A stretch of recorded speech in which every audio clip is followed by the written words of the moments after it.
This video is brought to you by our Patreons. If you want to make sure that we can create more content like this, consider supporting us on our Patreon. Thank you. Chapter 18 is about the different formulas for the rate of surplus value.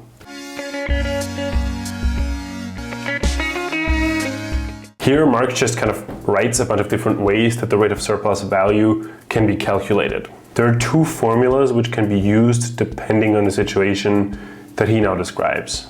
I'm just gonna put the photo of the book right here, so I'm gonna just put the formulas up on the screen as they are described in the book. The first one we've already seen. It's surplus value divided by variable capital, which equals surplus value divided by the value of labor power, which equals surplus labor divided by necessary labor.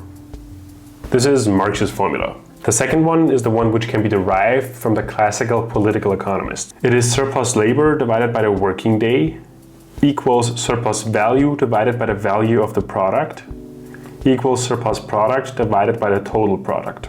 The two formulas should both show the ratio of labor times and the value of those labor times that goes either to the capitalist or to the worker. And of course, because in our fraction, the surplus labor, which is what the capitalist gets, is on the top of the fraction, and the necessary labor, which is what the worker gets, is on the bottom. That means we get the rate of surplus value.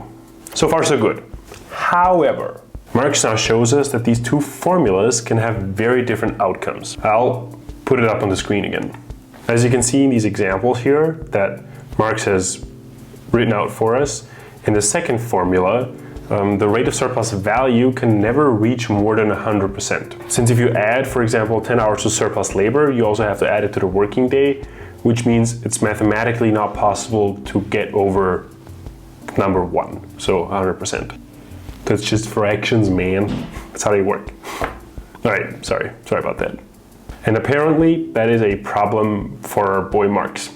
Marx now spends the rest of the chapter arguing that his way is just much better than the second formula. Because the second formula creates sort of the illusion of the worker and the capitalist sharing some portions of the fruits of the labor, which is not really what's going on. What's really going on, according to Marx, is exploitation. So his way is just, according to him, a much more honest way to sort of put the numbers out there. All right, mate, we'll just use your way to calculate it then. All right, thank you for listening, goodbye, and remember to sign up for our Patreon.